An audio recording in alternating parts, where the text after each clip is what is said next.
இசைஞானி இளையராஜா அவருடைய பயோபிக் வாழ்க்கை வரலாற்றில் கதை களத்தில் தனுஷ் நடிக்க இருக்கிறதா இருக்குது. அதில் மியூசிக் டைரக்டர் பற்றி இன்னும் வெளியே வரவே இல்லை. ஆனால் இளையராஜா நடைமுறையில் சர்ச்சைக்குரிய நபராகவும் இருக்கிறார்.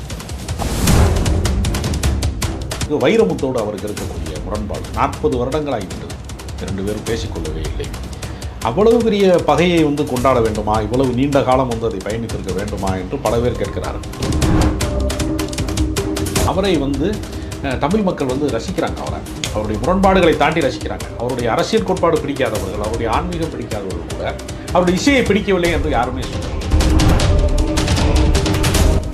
அதனால ஜாதி குறித்தவருக்கு என்ன பார்வை இருக்கிறது, பெரியார் திரைப்படத்திற்கு அவர் இருக்கிற இசையமைக்க மறுத்துவிட்டார் என்ற ஒரு தகவல் இருக்கிறது.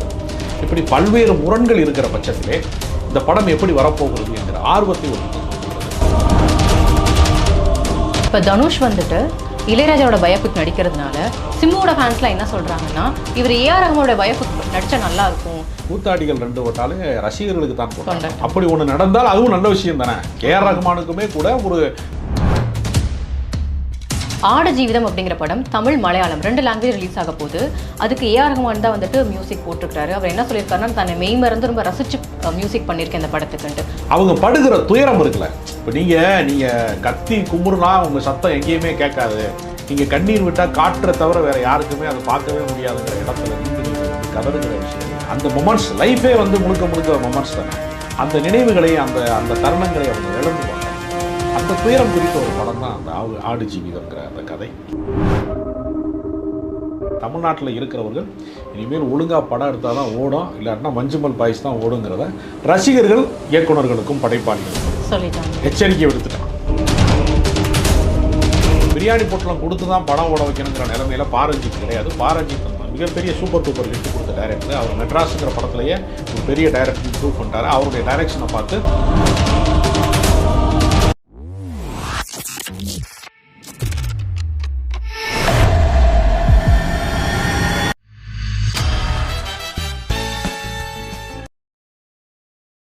பிபிடி சினிமா நேயர்களுக்கு வணக்கம்.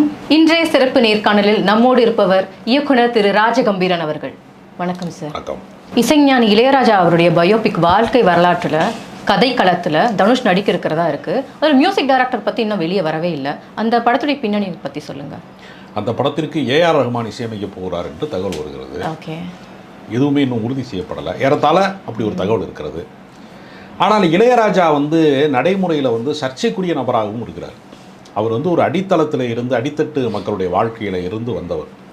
வைகை டேம் கட்டுகிற போது, அந்த வைகை அணை கட்டுமானம் நடக்கிற போது, அதில் ஒரு சாமானிய மனிதனாக சித்தாள் வேலை முதற்கொண்டு அவர் பார்த்து ஒரு உழைப்பின் வழியாக அவ்வளவு கீழே இருந்து ஒரு மேலே வந்தவர் என்கிற வரலாறு இருக்கிறது. கம்யூனிஸ்ட் கட்சியினுடைய மேடைகளிலே பாவலர் பிரதர்ஸ் பாடிய பாடல்களின் வழியாக கட்சியினுடைய தேர்தல் பிரச்சார பாடல்கள், கட்சியின் பாடல்களை பாடி தமிழ்நாடு முழுக்க அறிமுகமாகி அந்த தொடர்பிலே அந்த தன்னம்பிக்கையிலே தான் பயிற்சி பெற்றதன் வழியாகத்தான் சென்னையிலே அவர் வாய்ப்பு தேடினார்.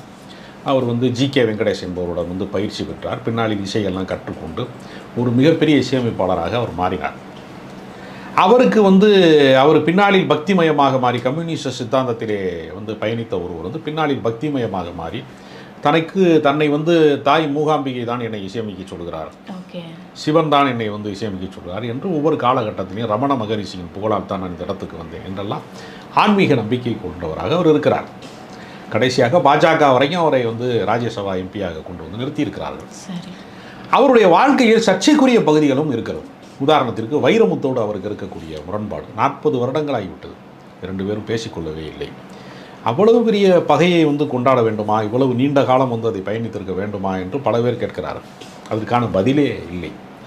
அதுபோக கவிஞர்கள் விஷயத்திலே, பாடலாசிரியர்கள் விஷயத்திலே அவர் யாரையும் பெரிய அளவில் கௌரவிக்கவில்லை என்று சில விமர்சனங்கள் இருக்கிறது. தமிழ் அறிஞர்களாக இருக்கிறவர்கள், பாவலர் அறிவுமதி மாதிரியான பாடலாசிரியர்கள் போன்றவர்களை தொடர்ச்சியாக அவர் பயன்படுத்த தவறிவிட்டார் என்று ஒரு கருத்து இருக்கிறது. அதனால் இளையராஜா அவர்களினுடைய வாழ்க்கையில் இது மாதிரியான முரண்பட்ட பகுதிகளெல்லாம் அவர்கள் எப்படி காட்டப் போகிறார்கள்? ஏன்னா அவரும் வாழ்ந்து கொண்டிருக்கிறார்.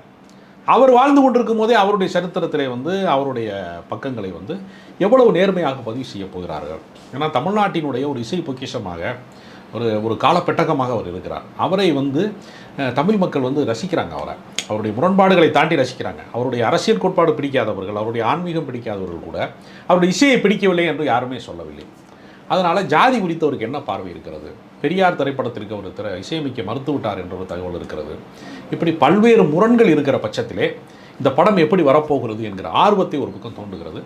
ஆனால் இப்படிப்பட்ட வாழ்க்கை வரலாற்று படங்கள் வர வேண்டும். வருவதுங்கிறது ஒரு தன்னம்பிக்கைக்கான சான்றாக இருக்கும். அடித்தட்டு மக்களிலே இருந்து ஒரு இசையால் கிளர்ந்து எழுந்து உலகம் முழுக்க வியாபித்திருக்கிற ஒரு மேஸ்ட்ரோவை குறித்து ஒரு படம் வருவது ஆரோக்கியமானது, வரவேற்புக்குரியது. அது எப்படி வரப்போகிறது என்கிற ஆவலோடு எல்லாருமே காத்திருக்கோம். ஓகே, இப்போ தனுஷ் வந்துட்டு இளையராஜாவோட பயோபிக் நடிக்கிறதுனால சிம்புவோட ஃபேன்ஸ்லாம் என்ன சொல்கிறாங்கன்னா, இவர் ஏஆர் ரஹ்மானோட பயோபிக் நடித்தா நல்லா இருக்கும், அந்த மாதிரி விஷயங்கள் நடக்க போகுது அப்படின்னு சொல்கிறாங்க. அது உண்மையான செய்தியா, சாத்தியமா? ஊர் 2 போட்டால் கூத்தாடிக்கு கொண்டாட்டம்னு சொல்லுவாங்க. கூத்தாடிகள் 2 போட்டாலே ரசிகர்களுக்கு தான் கொண்டாட்டம். அப்படி ஒன்று நடந்தால் அதுவும் நல்ல விஷயம் தானே. ஏஆர் ரஹ்மானுக்குமே கூட ஒரு குழந்தை பருவத்தில் தகப்பனை பறி கொடுத்த ஒரு வாழ்க்கை, ஒரு குடும்பத்தை காப்பாற்ற வேண்டிய ஒரு வாழ்க்கை, ரொம்ப நெருக்கடியான வாழ்க்கையில் இருந்து எப்படி ஒரு ஆஸ்கார் வரைக்கும் அவர் வந்தார் அப்படிங்கிற ஒரு வரலாறு இருக்குது இல்லையா. எனக்கு தெரிந்து வாழ்க்கை வரலாற்று படங்கள் பெரும்பாலும் சக்ஸஸ் ஆகிறது கிடையாது. இப்போ காமராஜரை பற்றி படம் வந்திருக்கிறது, பாரதின்னு படம் வந்திருக்கிறது, பல வாழ்க்கை வரலாற்று படங்கள், காந்தி பற்றி கூட படம் வந்திருக்கிறது, எல்லா படங்களும் வந்திருக்கிறது. இதெல்லாம் சக்ஸஸான்னு கேட்டால் கமர்ஷியலாக சக்ஸஸ் ஆகிறது இல்லை. பெரும்பகுதி என்ன காரணம் சக்ஸஸ் ஆகாதுக்கு அப்படின்னு பார்த்தீங்கன்னா, அவர்களை பற்றிய தகவல்கள் நமக்கு ஏற்கனவே தெரிந்திருக்கிறதுனால ஒரு புதிய எதிர்பார்ப்பை அதற்குள்ளே உண்டாக்க முடியாது என்கிற சவால் அதற்குள்ளே இருக்கிறது. அதை மீறி 1-2 படங்கள் வெற்றி பெற்றிருக்கலாம்.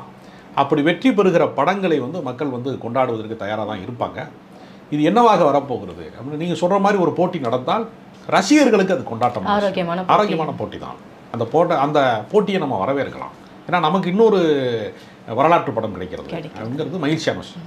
ஆடு ஜீவிதம் அப்படிங்கிற படம் தமிழ் மலையாளம் 2 லாங்குவேஜ் ரிலீஸ் ஆக போகுது. அதுக்கு ஏஆர் ரஹ்மான் தான் மியூசிக் போட்டிருக்காரு. அவர் என்ன சொல்லியிருக்காருன்னா, தன்னை மெய்மறந்து ரொம்ப ரசிச்சு மியூசிக் பண்ணியிருக்கேன் இந்த படத்துக்குன்ட்டு. அப்படி என்ன ஸ்பெஷல் இந்த படம்? ஆடு ஜீவிதம் என்பது ஒரு நாவல். அந்த நாவலில் சொன்னப்பட்ட வாழ்க்கை என்னென்னா, பாலைவனத்திற்கு வேலைக்கு போகிறவங்க இருக்காங்கல்ல, ஒரு செழிப்பான பிரதேசத்தில் பிறந்திருப்பாங்க, வளைகுடா நாடுகளுக்கு வேலை வாய்ப்புக்காக வேண்டி போய் அங்கே ஆடு மேய்க்கிற வாழ்க்கை, இந்த மாதிரியான வாழ்க்கைக்குள்ளே போய் மாட்டிக்கிடுவாங்க படிப்பறிவு இல்லாதவங்க. அந்த மாதிரி அவங்க படுகிற துயரம் இருக்குல்ல. இப்போ நீங்கள் கத்தி குமுறுனா உங்கள் சத்தம் எங்கேயுமே கேட்காது, நீங்கள் கண்ணீர் விட்டால் காற்றை தவிர வேறு யாருக்குமே அதை பார்க்கவே முடியாதுங்கிற இடத்துல நின்று நீங்கள் கதறுகிற விஷயங்களை, அப்புறம் வெளிநாட்டு வாழ்க்கைக்குள்ளே போகிறவங்க பல பேருக்கு அவங்களுக்கு குறித்த இளமைக்குள்ளே திருமணம் ஆகாமல் போயிடும். ஒரு தகப்பன் இல்லாத குடும்பமாகவோ அல்லது தகப்பன் சம்பாத்தியம் இல்லாதவராகவோ நோய்வாய்ப்பட்டவராக இருக்கிறான்னு வச்சுக்கோங்க, அந்த தங்கச்சியை கட்டி கொடுக்குறதுக்காக தன் வாழ்க்கையை பறி கொடுப்பது, மிக தாமதமாக அவங்களுக்கு கல்யாணம் ஆகிறது லேட் மேரேஜ் ஆகிறது, தாய் மரணித்தால் கூட உரிய நேரத்துக்கு வர முடியாமல், விசா கிடைக்கலங்க, ஃப்ளைட் டிக்கெட் கிடைக்கல, டயத்துக்கு வர முடியாமல் போகிறது என்று நிறைய பர்சனலாக அவங்க ரொம்ப வாழ்க்கையினுடைய மகத்தான தருணங்களை இழந்துருவாங்க. சரி, அந்த மொமெண்ட்ஸ் லைஃபே முழுக்க மொமெண்ட்ஸ் தானே. அந்த நினைவுகளை அந்த தருணங்களை அவங்க இழந்துருவாங்க. அந்த துயரம் குறித்த ஒரு படம் தான் அந்த ஆடு ஜீவிதம்ங்கிற அந்த கதை. அதற்குள்ளே ஏஆர் ரஹ்மான் நான் 3 முறை இசையமைத்தேன், இன்னும் பெட்டராக பண்ணணும்னு எனக்கே ஃபீல் ஆச்சு அப்படின்னு சொல்லக்கூடிய அளவிற்கு ரசித்து அவர் பண்ணியிருக்கிறார். அந்த ஒரு பாடல் பயங்கரமான சூப்பர் டூப்பர் ஹிட் ஆகிருக்குது. பெரியோனே ரஹ்மானேங்கிற பாடல் மீண்டும் மீண்டும் காதுகளில் தேன் பாய்ச்சிக்கிற பாடலாக மாறி இருக்கு. அதனால் மக்கள் மத்தியில் ஒரு பெரிய எதிர்பார்ப்பு இருக்குது. மீண்டும் மஞ்சுமால் பாய்ஸை தொடர்ந்து மீண்டும் ஒரு மலையாள படம் சூப்பர் டூப்பர் ஹிட்டாக தமிழ்நாட்டிலே வெற்றி பெறப் போகிறது. தமிழ்நாட்டில் இருக்கிறவர்கள் இனிமேல் ஒழுங்காக படம் எடுத்தால் தான் ஓடும், இல்லாட்டினா மஞ்சுமல் பாய்ஸ் தான் ஓடுங்கிறத ரசிகர்கள், இயக்குநர்களுக்கும் படைப்பாளிகளுக்கும் சொல்லிட்டாங்க, எச்சரிக்கை விடுத்துட்டான். இப்படி தான் நான் பார்க்குறேன்.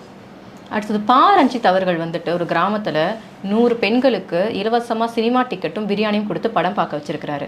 இதை அவர் சமூக நல்லுறவுனால பண்ணியிருக்கிறாரா, இல்லை ஒரு படம் ஓடணுங்கிறதுக்காக ஒரு கான்ட்ரவர்சிக்காக இது பண்ணியிருக்காரா? 2 விஷயங்களுமே உண்மைதான்.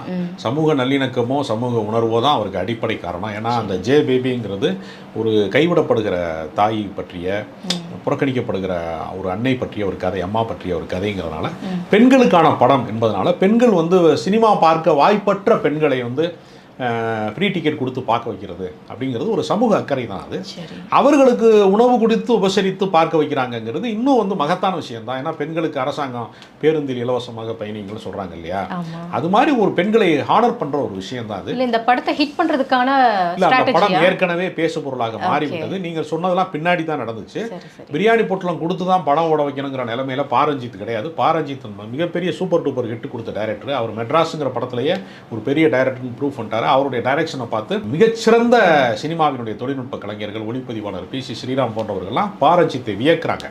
அதனால் பிரியாணி உடுத்து படம் பார்க்க வைக்கக்கூடிய அளவிற்கு அவர் உப்மா படங்களையோ ஓடாத படங்களையோ கலை நயமற்ற படங்களையோ எடுக்கக்கூடியவர்கள். அவர் மகத்தான கலைஞன்.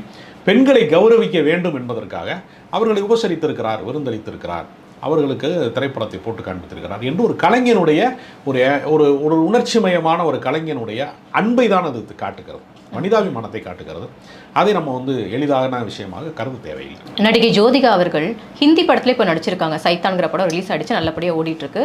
சூர்யா அவர்களும் பாம்பேல போய் செட்டில் ஆயிட்டாங்க. இப்போ 2 பேருமே வந்து முக்கியமாக ஹிந்தி மூவிஸில் தான் கான்சன்ட்ரேட் பண்ணுறாங்களா, இனி எதிர்காலத்தில் தமிழ் மூவிஸ் பண்ணுவாங்களா மாட்டாங்களா? தமிழ் தான் அவர்களுக்கு அடையாளம் தந்தது. இன்றைக்கு எல்லா திரைப்படங்களுமே இந்திய திரைப்படங்களாக மாறுகிற பேன் இண்டியா படங்கள் என்றெல்லாம் சொல்லக்கூடிய ஒரு காலகட்டத்தில் வாழ்கிறோம். அதனால் வந்து ஆடின காலும் பாடின வாங்கி நிற்காதுன்னு சொல்லுவாங்க இல்லையா. அதனால் ஒரு கலைஞர்களாக இருந்தவர்கள், புகழ்மிக்கவர்களாக இருந்தவர்களால் தொடர்ந்து திரைப்படத்தில் இயங்காமல் இருக்க முடியாது.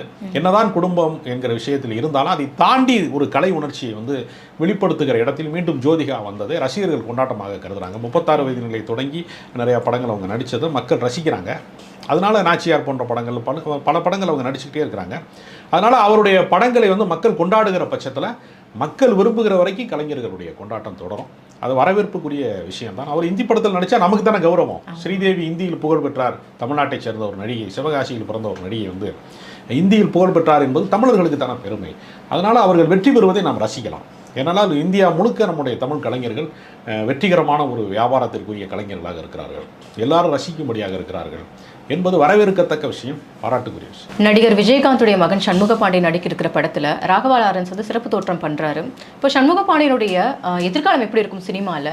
அவர் வந்துட்டு விஜயகாந்துடைய மகன்கிற சிம்பத்தினால சினிமாக்குள்ள வராரா, நிஜமாவே அவருக்கு நல்ல திறமை இருக்கு? எவ்வளவு புகழ்பெற்ற நடிகனுடைய மகனாக இருந்தாலும் வெற்றி பெறுவது என்பது தனித்திறமை இருந்தால்தான் சாத்தியம் என்பதற்கு பல உதாரணங்கள் இருக்குது. சிவாஜி கணேசன் மகனாக இருந்த பிரபு கூட சிவாஜி கணேசன் அடைந்த உயரங்களில் கால்வாசியை கூட தொட முடியாது. ஒரு சில படங்கள் வெற்றி பெற்றுக்கலாம், சின்ன தம்பி மாதிரி படங்களை தவிர சிவாஜி கணேசனோடு ஒப்பிட முடியலை. அதே மாதிரி தன் படங்களிலே வந்து நான் மரங்களை நடிக்க வைப்பேன், மனிதர்களை நடிக்க வைப்பேன், ஆடு மாடுகளை, மலைகளை, மேற்கு தொடர்ச்சி மலையை கூட நான் நடிக்க வைப்பேன் என்று சொன்ன பாரதி ராஜாவால் தன் மகனை நடிக்க வைத்து வெற்றி பெற முடியவில்லை. பாக்கியராஜ் மகன் சாந்தனு, பாண்டியராஜன் மகன், அருண் விஜயகுமார் என்று சொல்லக்கூடிய அருண்குமார் என்று சொல்லக்கூடிய அந்த விஜயகுமார் மகன் என்று அருண் விஜய்னு ஒரு பின்னாடி பெயர் மாற்றிக்கொண்டார். அருண் விஜய் போன்றவர்கள் என்று வாரிசு நடிகர்களில் ஒரு பெரும் பட்டியல் அத்தனை பேருமே சத்யராஜ் மகன் சிபிராஜ் என்று பல பேரால் வெற்றி பெறவே முடியவில்லை. விதிவிலக்காக ஒரு சில படங்கள் கவனம் பெற்றால் கூட அந்த வெற்றியை தக்க வைக்க முடியவில்லை. அதனால் சினிமாவை பொறுத்தவரையில் முதலமைச்சருக்கு மகனாக இருந்தாலும் சரி, இயக்குனர் இமயத்துக்கு மகனாக இருந்தாலும் சரி, மக்கள் ஒப்புக்கொள்ளவில்லை என்றால், மக்கள் ரசிக்கவில்லை என்றால் அந்த படத்தை வெற்றி பெற வைக்கவே முடியாது. அதனால் விஜயகாந்த் மகன் என்பதெல்லாம் அவருக்கு தடை தான். எனக்கு தெரிஞ்சு ஒரு புதுமுகத்துக்கான மரியாதை தான் அது. அவர் தனித்தன்மையோடு ஒரு வேலையை வெற்றி பெற்றால் மக்கள் ரசித்தால் உண்டு. அதனால் ராகவா லாரன்ஸ் மட்டுமல்ல, ரஜினிகாந்தே கூட நடித்தாலும் அவரின் தனித்திறமை இருந்தால் தான் வெல்ல முடியும். ரஜினிகாந்த் மகள் எடுத்த படம் சமீபத்தில் ஓடலை, லால்சலாம். அப்போ யாருடைய பரிந்துரையும் சினிமாவுக்கு பயன்படாது. அந்த நிறுவனத்துக்கு வேண்டுமானால் இப்போ மற்றவர்கள் புதுமுகமாக இருக்கிறவர்கள் கதவை தட்டுகிற போது இவர்கள் உள்ளே போய்விடலாம். வெற்றி பெறுவது என்பது, மக்களிடத்திலே வெற்றி பெறுவது என்பது தனித்திறமை கொண்டவர்களுக்கு மட்டும்தான் சாத்தியம். எந்த வாரிசுகளாலும் சினிமாவை வெல்ல முடியாது. ஏனென்றால் சினிமாவை வெல்வது என்பது மக்களின் மனங்களை வெல்வது. அதற்கு அவர்களுக்கு கலை உணர்ச்சியும் மதிநுட்பமும் சிறப்பாக இருந்தால் மட்டும்தான் சாத்தியம். நிறைய விஷயங்கள் ஷேர் பண்ணீங்க, ரொம்ப நன்றி சார்.